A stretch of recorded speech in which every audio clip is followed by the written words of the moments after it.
I am just in shock over this one. Okay, remember how Mr. Enter struggled to grasp that one of his favorite episodes of SpongeBob came from the 6th season of that show? That's pretty much how I'm feeling now! Back to the Pilot is one of the best episodes of Family Guy that I've seen in a long time! And this episode is from season 10! For reference, 3 of the 5 episodes to make the list in my Return of Family Guy TV trash came from season 10. Quagmire and Meg, Seahorse Seashell Party, and Screams in Silence. How did a gem like this get uncovered among all that crap? Let's just dive right in and try to figure out how Seth and company managed to finally do something right for the first time in a while. The episode opens with Brian telling Stewie about tennis balls he's buried in the yard. Yeah, Brian's actually acting like a dog in this episode, imagine that. He says there's this one ball he'd love to get back, but he can't remember exactly where he buried it.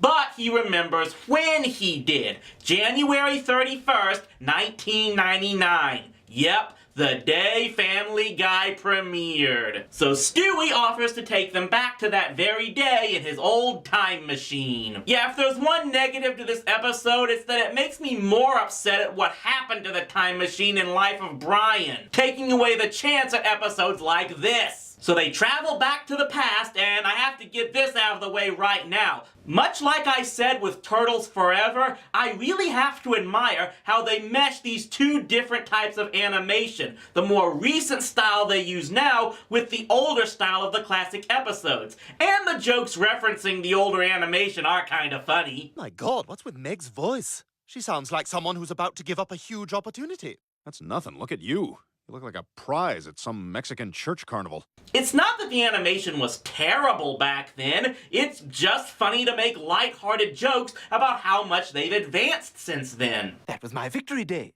The fruition of my deeply laid plans to escape from that cursed ovarian Bastille. Jeez, what'd you carry a thesaurus around with you? You know, it's amazing I could speak at all with that circumcision still healing. We also get this. Come on, you're worrying about nothing. Oh, remember when you got drunk off the communion wine at church? Wait, what are they doing? I don't know, they're just standing there like zombies. Do you think they're all right? I'm not sure. And then there was that time at the ice cream store. Yeah, we actually get to see what goes on with them during a cutaway gag. Is this meta humor that actually works? Someone get this to fail a stat! So we get the whole big speech from Stewie about not altering the past, and Brian admits he's never understood that because of the opportunity to correct mistakes of the past. Foreshadowing? Brian, there's one rule of time travel, and that is, do not alter the past in any way or the consequences could be dire. Yeah, where'd you hear that? Quantum leap. That guy changed the past all the time. This is why Stewie says they need to use the return pad in his room here so they won't be spotted. But apparently he forgot that he went back up to his room that night and they get trapped. I mean, I guess it's easy for him to forget that. I mean, it was so many years ago. That is another thing I do think this episode missed. It didn't try to make a joke about the character's lack of actually aging. And both their attempts to hide fail as Stewie gets discovered by his past self and Brian falls onto the station wagon as Peter drives off. Of course, head to the stag party where Peter got so drunk that it caused everything else in that episode. Oh, look at that. There's the old gang we've gotten to know so well over the years. TV's not even plugged in. But sadly, we don't have time to show all of that. Or rather we do, as the return pod is low on power and only sends them to the time later in the episode where Peter dropped all his ill-gotten welfare money over the Super Bowl. Are those D batteries? Yes, ever since we had that trouble in Germany, I found a way to convert it so it takes D batteries instead of uranium. The only problem is I didn't bring any cash with me. Did you? I don't think that's going to be a problem.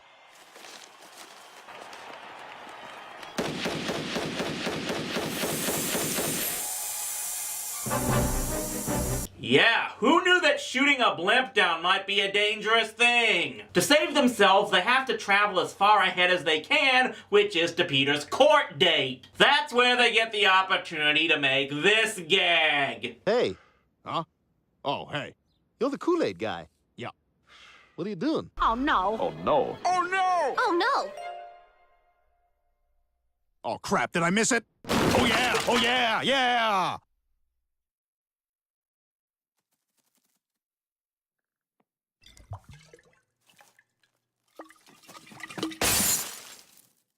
You guys did this! And somewhere Linkara is singing Ding Dong, the Witch is Dead. So they get new batteries for the return pad and get back to their own time, where everything is just fine, right? Not exactly. They're about to announce the unveiling of your statue on the news. Statue? For what? For stopping the 9/11 terrorist attacks and saving our country.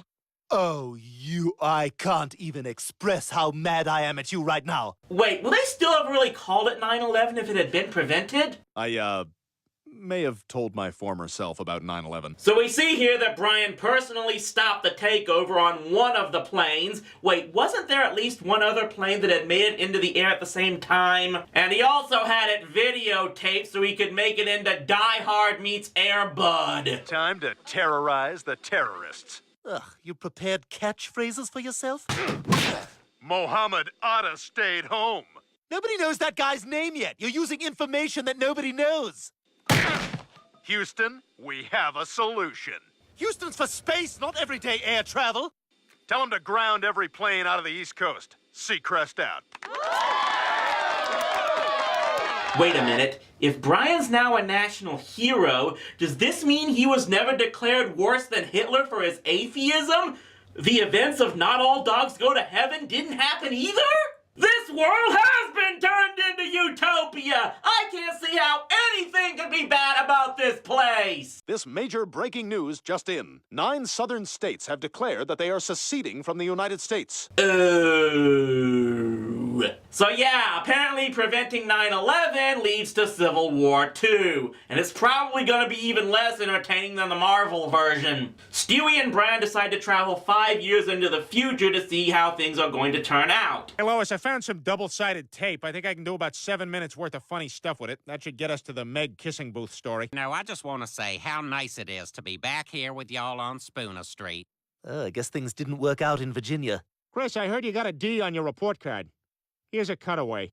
Matthew McConaughey is terrible. Good Lord, what's happened to us? Okay, maybe things seem a little off, but other than that, the world seems okay. As long as Norm of the North didn't get released, I'm good. Oh my God.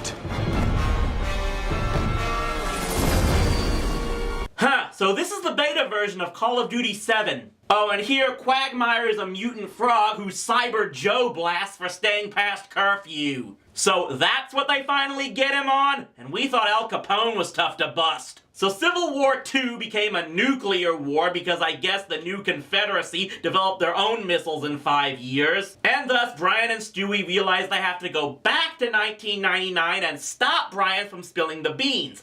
And here's where the plot gets a little bit crazy. Stop, both of you!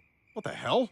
Who are you? We're you from the future. Oh boy, this can't be good news. Who screwed up? Take a wild guess. They convinced their other selves to not talk about 9/11, but... There's the writer of the Harry Potter series. Wow, that's pretty amazing considering Harry Potter was first published in 1997. That nitpick aside, I think you can guess where all this is going to go. Wait! Who the devil are you? We're from the future. So are we. We're from the further future. We came to stop you.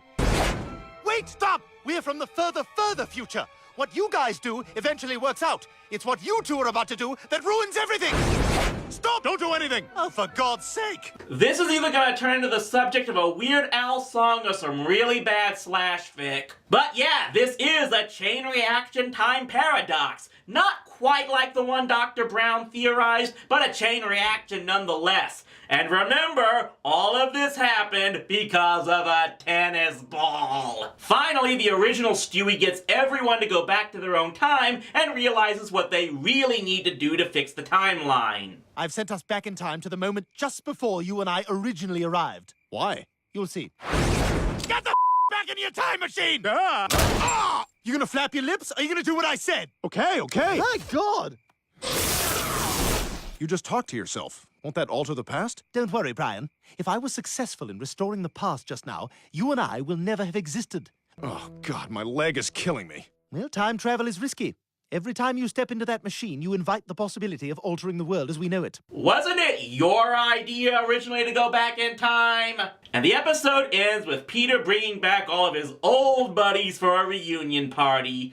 It's so great to see the gang back together again. But yeah, my nitpicks aside, this is one of the most creative episodes of Family Guy I've seen, period. It takes something as realistically ludicrous as time travel and all of the paradox theories that come with it and shows just how insane it can get for the purpose of comedy. The characters who make mistakes in this story get admonished for it and realize they screwed up and also get a realistic opportunity to make up for it. With absolutely no preachiness whatsoever. So why the hell can't Family Guy be good like this all the time? Wait, I think I know how it can be. The guys have almost finished their time machine, so I'm going to go back in time and convince Dan Povenmire to never leave Family Guy. And we'll never get any of the disastrous episodes that aired after his departure. And the only side effect will be that Phineas and Ferb will never get made, which means we might also not get the creation of Gravity Falls or Steven Universe. We'll likely be stuck with just stuff like Johnny Test, Teen Titans Go, and Brickleberry. Excuse me, everyone, I have a time machine to go smash into bits.